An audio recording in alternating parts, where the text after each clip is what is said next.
안녕하십니까. 바로 보는 TV 옴부즈맨 성유미입니다. 지난주 연합뉴스TV에서는 조국 법무부 장관 후보자를 둘러싼 여야 공방과 홍콩 시위 소식 등을 신속하게 보도해드렸는데요. 오늘 연합뉴스TV를 말한다 시간에서는 뉴스 현장, 출발 640, 뉴스메이커를 중심으로 이재원 시청자평가원이 모니터한 내용을 전해드리겠습니다.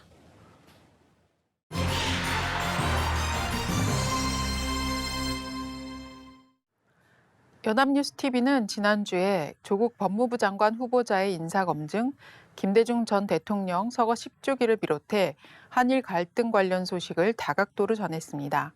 지난 19일 뉴스 현장에서는 조국 법무부 장관 후보자가 자신과 가족들에 관한 의혹들이 잇따라 나오자 다음 날이라도 청문회가 열리면 해명하겠다고 직접 밝히는 모습을 카메라에 담았습니다. 뉴스 현장은 조 후보자가 사모펀드 거액 투자에 가족의 위장 소송, 위장 이혼 등 여러 의혹을 받고 있는 상황에 대해 해명에 자신감을 내비쳤다고 보도했습니다. 뉴스 현장은 조 후보자가 의혹에 대해 실체적 진실과는 많이 다르다며 국회 청문회를 열어주면 출석해 하나하나 모두 밝히겠다는 발언을 조 후보자의 목소리로 직접 전했습니다. 또 펼치고 싶은 정책과 비전에 대해서도 조만간 발표하도록 하겠다며 정책 검증에도 관심을 가져달라고 말하는 모습도 영상에 담았습니다. 이어 조 후보자 동생의 전처 조모 씨가 사생활이 왜곡돼 고통받고 있다고 낸 호소문을 소개했습니다. 조 씨는 위장 이혼 의혹을 부인하고 위장 매매 의혹에 관해서는 빌라 매입 자금을 조 후보자 가족으로부터 받은 사실은 인정하면서도 사실상 이혼 위자료와 자녀 양육비 명목이라고 주장했다고 보도했습니다. 해당 보도는 앞서 조 후보자가 국민의 정서상 조금의 괴리가 있는 부분은 인정했다고 박찬대 더불어민주당 원내 대변인이 밝힌 점을 전하긴 했으나 전반적으로 조 후보자 측의 입장과 동생 전처의 호소문 내용이 줄을 이루어 균형 잡힌 보도라고 보기 어려웠습니다. 현장 분위기 중심으로 전하는 코너의 특성상 불가피한 부분이 있었겠으나 향후에는 사건의 전반적인 맥락을 보다 드러내는 보도가 이어지길 바랍니다. 그런가 하면 19일 조 법무부 장관 후보자 검증을 두고 여야 간 정면 충돌했다는 소식을 국회 취재기자가 전했습니다.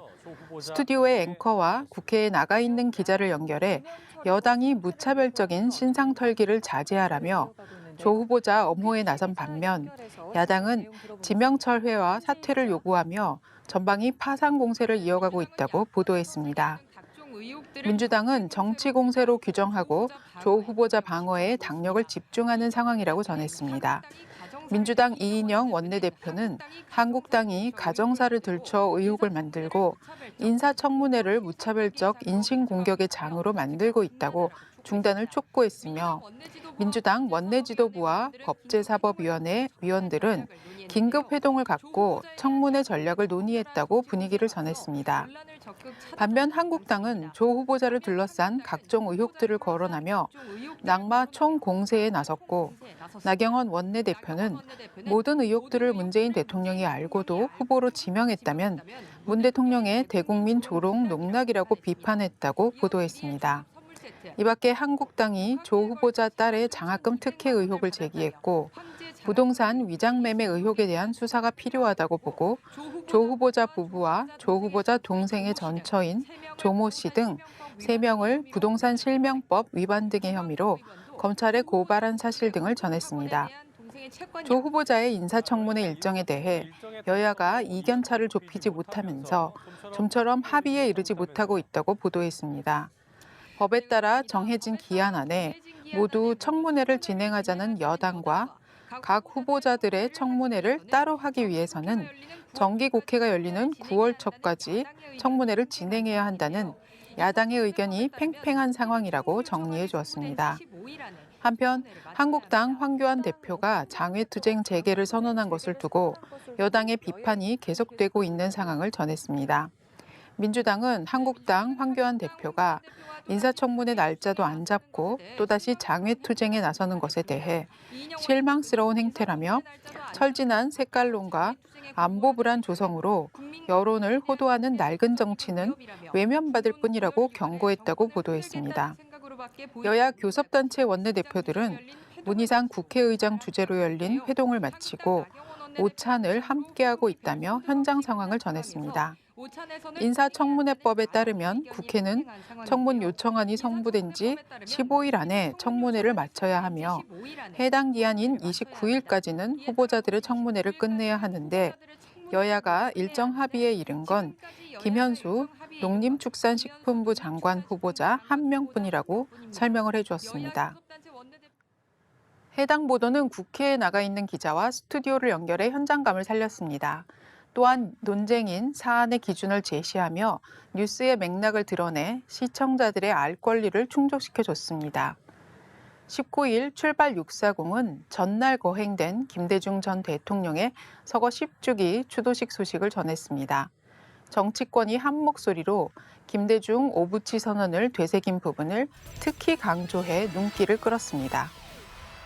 문희상 국회의장과 이정재 더불어민주당 대변인, 황교안 자유한국당 대표, 손학규 바른미래당 대표, 정동영 평화당 대표 등 여야 5당이 미래지향적 한일 관계의 필요성을 강조했다고 전했습니다.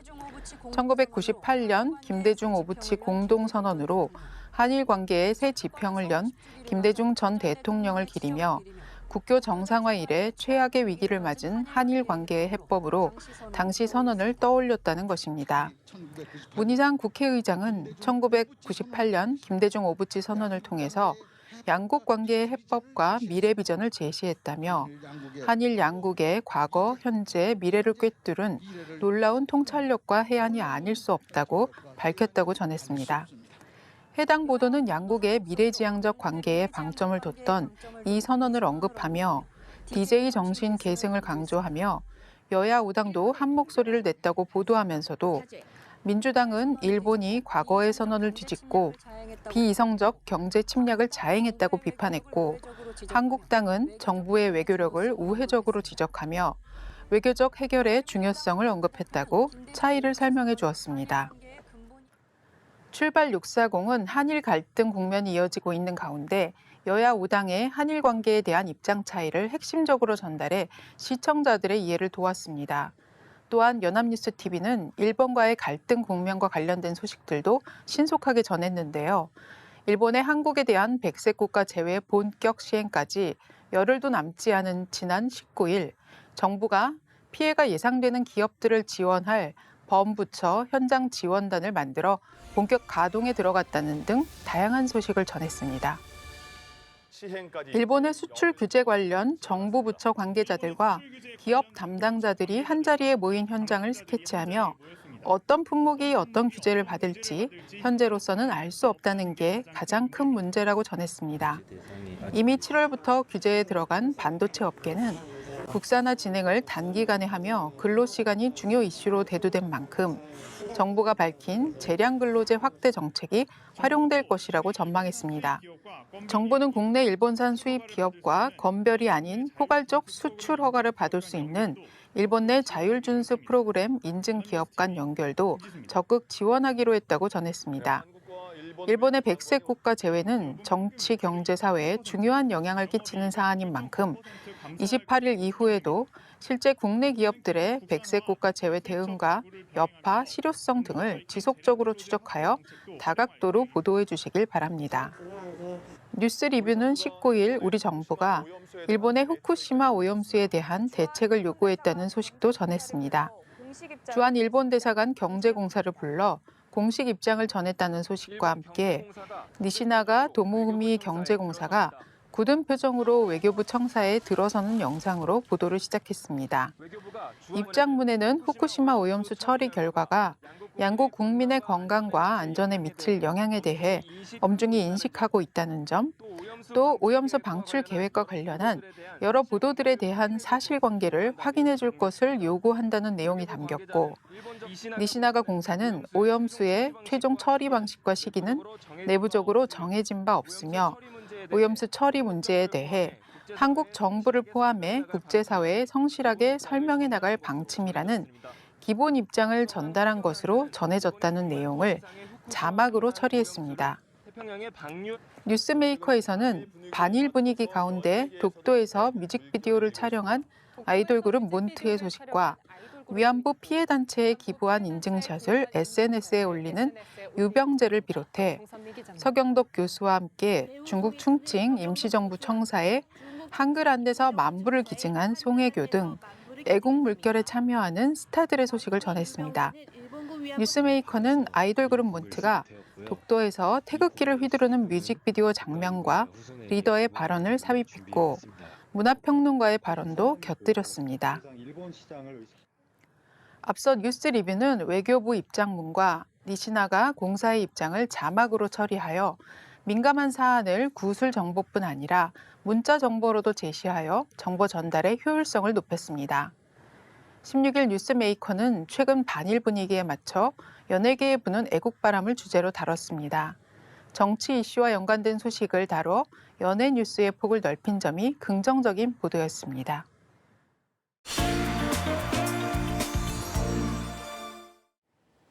이번 순서는 주말에 방영되는 제작 프로그램을 대학생의 시선으로 분석하고 평가한 내용을 들어보는 캠퍼스 TV 리포트 시간입니다. 이번 주는 홍익대학교 법학과의 홍현지 학생 나와 있습니다. 안녕하세요. 안녕하세요. 자, 지난주에 어떤 프로그램 모니터하셨나요? 네, 저는 매주 토요일 7시 30분에 방영되는 미니 다큐 아름다운 사람들을 모니터했습니다. 지난 방송에서는 마을을 위한 일이라면 산 넘고 물 건너 어디든 달려가는 이들을 소개했는데요. 마을에 활력을 불어넣고 주민들과 행복 북돋우며 살고자 노력하는 열혈 마을 일꾼들을 만나봤다고 합니다. 그럼 자세한 모니터 내용 지금부터 전해드리겠습니다.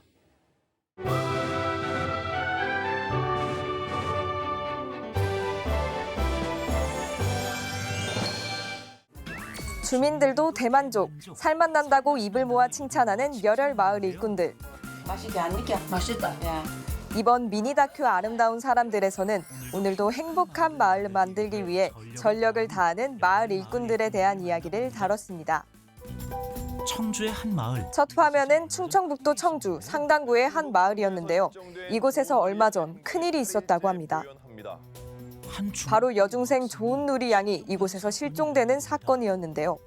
당시 수색에 투입된 당시 수색에 1,300여 명이 투입됐다는 뉴스 장면까지 등장하면서 사건의 심각성을 보여주었습니다. 남씨를 필두로 주민들이 수색에 동참 힘을 보탰습니다.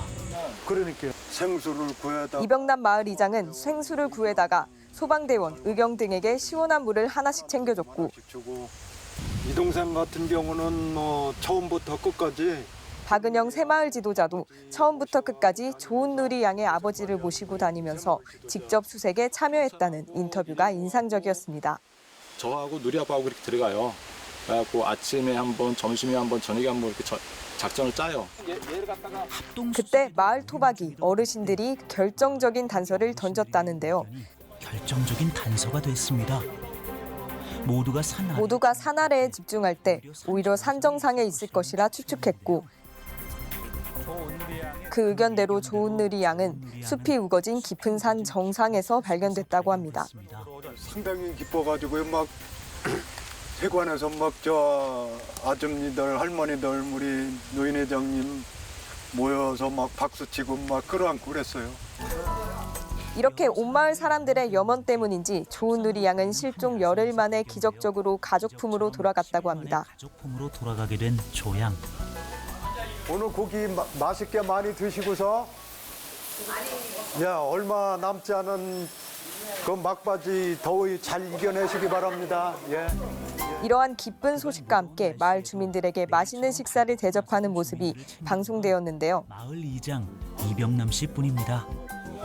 우리 마을에는 엄치 주민들은 인터뷰를 통해 마을 이장에 대한 신뢰와 자랑스러움을 밝히기도 했습니다. 더워 죽어서 앞에 주고 자리야. 마을 이장 일을 해온 지 4년째라는 이병남 씨는 몸이 불편해 행사에 참여하지 못한 어르신들까지 잊지 않고 챙기는 모습을 보고 따스함을 느낄 수 있었습니다. 네. 잘 가. 네, 할아버지. 네. 두 번째 마을은 경북 영양군 수비면. 수비면에도 마을 일이라면 열일 제쳐놓고 달려간다는 열혈 부녀회장 황명자 씨의 이야기가 소개되었는데요. 그런데 잠시 후 빨갛게 잘 익은 고추를 포대 한가득 담더니 고추 한 포대를 가뿐히 들어 어깨에 이는 것도 모자라 가뿐하게 들어 경운기도 직접 모는 황명자 씨의 야무지고 털털한 모습이 부각됐습니다. 매사에 털털하고 야무집니다. 또 이러한 성격 때문일까요? 마을의 일이나 이러한 성격 때문에 마을 일이나 이웃과 관련된 것이면 시킨 것도 아닌데 내일처럼 나선다고 하는데요. 아줌매, 내 왔니다. 그건 무생치고 이건 호박하고 버섯하고 볶음. 직접 만든 음식을 이웃에게 전하며 맛이 괜찮냐고 묻는 모습에서 이웃에 대한 애정이 느껴졌습니다. 때로는 딸처럼 때로는 늘 굳은 일 가지지 않고 마을 일이며 사람들을 챙기다 보니 주민들 역시 신뢰가 두터운 모습을 볼 수 있었습니다. 사람들을 챙기다 보니 주민들 역시 신뢰가 두텁습니다. 이후 집으로 돌아가지 않고 곧장 시내 슈퍼로 향해 농약이며 세제 등을 사는 황명자 씨의 모습이 나왔는데요. 세제 등 여러 물건들을 요리조리 살펴보고 구입하는데요. 알고 보면 이 모든 게 알고 보니 본인이 사용할 물건을 사는 것이 아니라 수확철이 다가오면서 눈코 뜰 새 없이 바빠진 이웃들을 대신해 장을 봐주는 모습이었습니다. 잘 봐준 거라는데요. 다가오사가 일부러 수비로 가야 되거든요.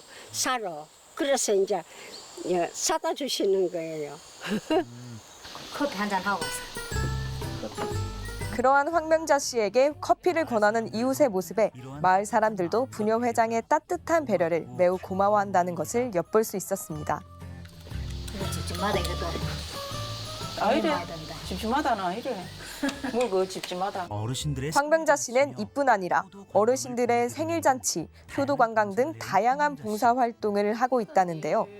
황명자 씨의 평소 모습을 보여주는 사진과 상패가 참 인상적이었습니다. 올해 새마을 여인상의 최고의 영예인 대상까지 수상하게 됐다는데요. 이후 마을 젊은 사람들과 함께 무더위에 꽃밭을 일구는 그녀의 모습을 보여주었는데요. 꽃밭과 씨름 중인 그녀인데요.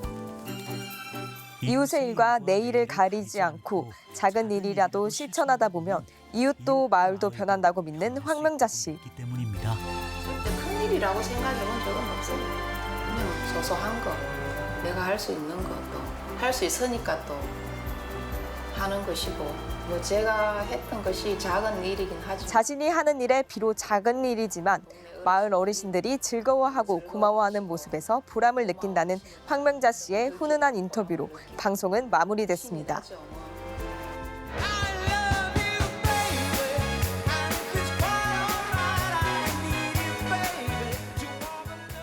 네, 모니터 내용 함께 봤는데요. 이번에 소개한 내용 가운데서 어떤 게 가장 인상 깊었나요? 네, 저는 어르신들을 대하는 황명자 씨의 마음가짐이 가장 인상 깊었는데요. 특히 이웃 주민들의 저마다의 필요를 먼저 알아채고 그에 따라 봉사하는 황명자 씨의 모습에서 진실된 배려의 모습을 봤습니다. 네, 알겠습니다. 지금까지 홍익대학교 법학과의 홍현지 학생과 함께했습니다. 오늘 고맙습니다. 감사합니다.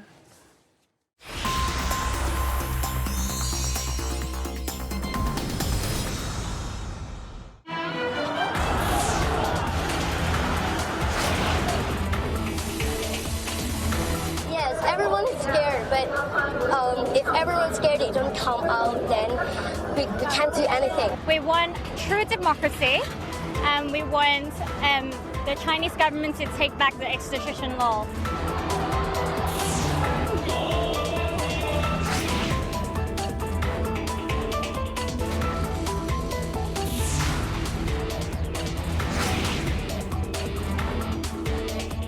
Well, I am concerned. I wouldn't want to see a violent crackdown. He sat down with the protesters, a group of representative protesters. I'll bet he'd work it out in 15 minutes. I bet he'd work it out very quickly.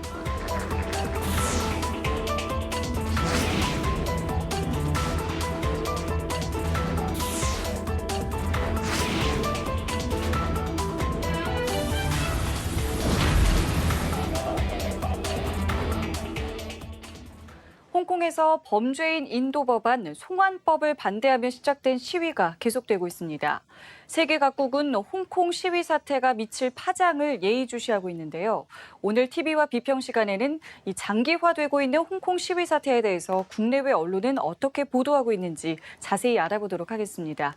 오늘 이 시간 경희대학교 커뮤니케이션 연구소의 이장환 교수 나오셨습니다. 안녕하세요. 안녕하세요. 자, 홍콩에서 이러한 시위가 촉발됐는지를 저희가 먼저 좀 짚어봐야 될 것 같고요. 또 우리 언론에서는 이번 시위의 성격 등에 대해서 어떻게 보도하고 있는지도 짚어볼까요? 네, 지난 18일 홍콩에서는 송환법을 반대하는 홍콩 시민 170만 명이 참가한 대규모 시위가 열렸습니다. 시위대와 경찰이 서로 충돌을 자제하면서 우려했던 폭력 사태는 일어나지 않는 평화 시위가 열렸습니다. 하지만 홍콩 시민이 요구하는 정치 개혁과 경제 불평등 해소를 위해 중국 정부와 홍콩 정부의 근본적인 대책을 제시하지 않을 경우 시위는 장기화가 될 것이고, 이에 따른 중국 정부와 시위대 간의 유혈 사태가 발생할 수도 있습니다. 송환법은 범죄인 인도 조약을 체결하지 않은 나라에서도 범죄인을 넘길 수 있는 한 법안입니다.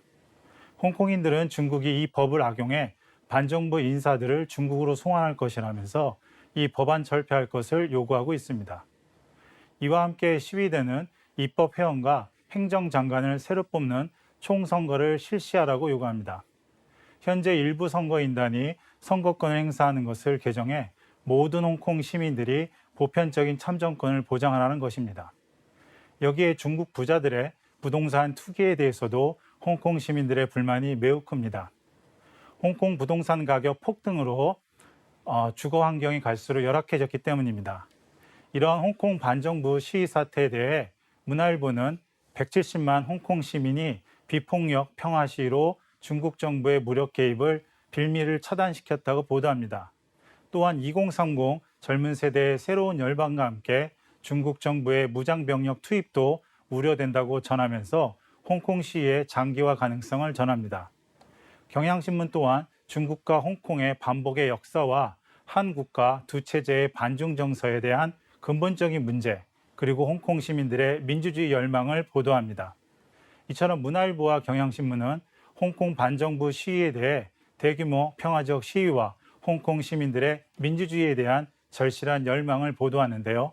특히 경향신문의 중국과 홍콩의 반복의 역사적 고찰은 현재 홍콩 반정부 시위의 근본적인 원인을 분석하는 보도 방식은 돋보였습니다. 네, 이러한 홍콩의 시위를 놓고 홍콩 안팎에서는 여러 가지 시각들이 현재 존재하고 있는 것 같습니다. 그렇다면 중국, 홍콩, 그리고 국내 언론은 현재 어떻게 이것들을 보도하고 있는지, 또 만약에 문제점이 있었다면 또 어떤 것들이 있었는지도 짚어볼까요? 네, 시민 170만 명이 모인 이 홍콩 주말 시위는 평화적으로 끝났지만 근본적인 갈등이 해결되지 않았다는 점은 여전합니다. 중국 관영 매체들은 홍콩 시위가 안정세를 접어들었다면서도 여전히 도전에 직면해 있다고 보도했습니다.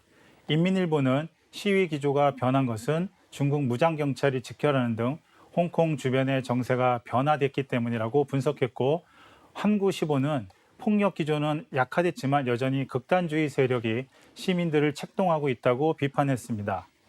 한편 홍콩 사우스 차이나 모닝포스트는 평화 시위는 홍콩 시위대의 새로운 전략이 되었다며, 격렬하게 충돌했던 시위대는 이제 평화 시위를 통해 홍콩 정부 탄압의 빌미를 주지 않으려고 한다고 분석했습니다. 우리 언론 경향신문과 한겨레신문은 홍콩의 대규모 시위의 현장 속에서 시위대의 분노와 열정을 루포 취재 형식으로 시위 현장을 생생하게 전했습니다. 하지만 진보 언론 보도의 아쉬운 점은 홍콩 시위 현장에 현장감을 집중한 결과 시위대의 요구사항과 홍콩 시위대가 왜 홍콩 공항을 점거했는지, 그리고 앞으로 홍콩 시위 사태에 대한 전망 등에 대한 논의는 부족했습니다. 한편 홍콩 반정부 시위 사태에 대해 조선일보는 홍콩 시민은 왜 공항으로 몰려들었나 라는 제목의 기사를 통해 반정부 시위대가 자신들의 메시지를 국제사회에 직접 전달하려고 홍콩 국제공항을 이용하고 있으며, 여러 외국어로 작성된 전단지를 외국인들에게 나눠주면서 반정부 시위에 대한 원인과 요구사항을 알리고 있다고 보도합니다. 또한 동아일보는 중국 정부의 홍콩 광둥성 왕래하는 사람들의 수화물과 소지품 검사를 강화되었다고 보도합니다. 이처럼 조선일보와 동아일보는 홍콩 시위 사태를 홍콩 시위대의 발빠른 행동과 중국 정부의 조치에 설명을 통해 홍콩 반정부 시위 사태에 대한 심각성을 잘 전달해 주었습니다. 하지만 보수 언론의 아쉬운 점은 홍콩 시위대의 공항 점거 후 공항의 변화 및 향후 시위대의 움직임과 중국 정부에 대한 검문 검색에 대한 시위대의 반응, 그리고 중국 정부의 온라인 미디어 통제에 대한 비판적인 보도가 아쉬웠습니다. 네. 미국과 영국 등 국제사회도 이번 사태에 대해서 우려를 표하고 있습니다. 여기에 대해서 어떤 외교 갈등이라던가 홍콩발 세계 경제 위기론이 불거지는 거 아니냐 이런 염려도 있는데요. 국내외 언론에서는 현재 이것에 대해서는 좀 어떻게 보도하고 있었나요? 네, 트럼프 미국 대통령은 중국 정부에 경고 메시지를 보냈는데요. 트럼프 대통령은 홍콩에서 벌어지고 있는 송화법 반대 시위가 1989년 천안문 사태처럼 진압될 경우 미중 무역 협상이 어려워질 것이라고 말합니다. 이러한 미국은 중국 정부가 민감해하는 천안문 사태까지 직접 거론하며 홍콩 시위와 무역 협상을 연기하겠다는 뜻을 밝히며 중국 정부를 압박하고 있습니다. 동아일보는 미국 정부가 홍콩 반정부 시위 사태를 미중 무역 협상에 유리한 카드로 사용할 수 있다고 보도합니다. 중앙일보 또한 미국 정부의 홍콩 반정부 시위 사태를 중국과의 무역 협상에서 유리한 위치를 차지하기 위해 전략적인 자세를 보이고 있다고 보도합니다. 한편 우리나라는 미중 무역 갈등과 일본 수출 규제에 이어 홍콩 시위의 장기화 우려까지 겹치면서 한국 경제에 악영향을 미칠 것을 걱정하고 있습니다. 이에 대해 동아일보는 일본 경제보보 홍콩 시위 수출 악재 산적이라는 제목의 기사를 통해 국제 정세 혼란으로 수출 악재에 대한 전망과 정부의 추경 예산 조기 집행과 중소기업을 지원해야 한다고 보도합니다. 연합뉴스는 아시아의 금융허브인 홍콩에서의 위기가 글로벌 금융시장의 혼란을 촉발할 수 있지만 현재로서는 국내 금융시장에 크게 영향을 받지 않을 것이라는 금감원의 발표를 보도합니다. 이에 반면 조선일보는 홍콩의 정치적 위기가 세계 경제 위기로 확산될 수 있다는 우려가 나온다고 보도합니다. 또한 미국 경제 매체인 CNBC를 인용하며 홍콩 시위는 미중 무역 전쟁보다 글로벌 금융시장에 더 심각한 문제를 가져올 수 있다고 보도합니다. CNN 또한 홍콩 시위 장기화로 홍콩의 금융허브 지위가 위협받고 있다고 보도합니다. 이처럼 국내 언론들은 홍콩 반정부 시위의 장기화에 따른 홍콩발 경제 위기론을 조심스럽게 제시하고 있습니다. 하지만 우리 언론들은 홍콩 반정부 시위의 장기화에 따른 한국 경제 위기에 대한 구체적인 진단과 처방에 대한 보도는 매우 부족했으며 국외 언론에서 보도된 일부 기사나 인터뷰 일부분이나 금감원의 목소리를 받아 적는 언론의 수동적인 태도를 취한 취재 보도 태도는 아쉬웠습니다. 네. 일각에서는요, 이번 사태가 제2의 천안문 사태로 비화할 수 있다라는 관측이 나오면서 우리 정부도 여러 가지 상황을 좀 주시하고 있는데요. 이렇게 국제사회 민감한 이슈를 다룰 때 우리 언론은 어떤 보도 태도를 견지해야 되는 걸까요? 네, 홍콩 시위 사태는 전 세계가 높은 관심을 갖고 지켜보는 아주 중요한 국제사회 이슈입니다. 이번 홍콩 시위 사태에서도 스마트폰과 소셜미디어가 가장 강력한 언론의 역할을 수행했습니다. 홍콩 시민들은 스마트폰과 소셜미디어를 통해 민주주의에 대한 열망과 시위에 대한 소식과 정보를 전 세계에 전하면서 전 지구적 연대를 이끌어냈습니다. 우리 언론은 스마트폰과 소셜미디어를 통해 교류되는 국제 정보를 새로운 방식으로 수집, 취재, 보도하려는 변화가 필요합니다. 기존 언론국제부 내 현지 특파원만을 활용하는 뉴스의 취재 보도 방식은 현재 소셜미디어 시대의 속보성과 현장성을 따라잡기에는 부족하다고 봅니다. 따라서 우리 언론은 현재 부족한 국제 뉴스 보도를 강화할 수 있는 인력 구조 확충과 교육, 타 언론사하고의 국제 뉴스 정보 교환, 공동 취재 보도 방식을 고민해 봐야 합니다. 또한 스마트폰과 소셜미디어가 지배하는 미디어 생태계에서 생존할 수 있는 새로운 형식의 국제뉴스 저널리즘과 진화된 플랫폼을 진지하게 고민해야 합니다. 네, 알겠습니다. 지금까지 경희대학교 커뮤니케이션 연구소의 이장환 교수와 함께했습니다. 말씀 고맙습니다. 감사합니다. 네, 옴부즈맨 제작진은 시청자 여러분의 다양하고 소중한 의견을 기다립니다. 방송을 보고 느낀 소감을 연합뉴스TV 홈페이지 시청자 게시판이나 SNS로 보내주시기 바랍니다. 저희는 다음 주에 다시 찾아뵙겠습니다. 시청자 여러분 고맙습니다.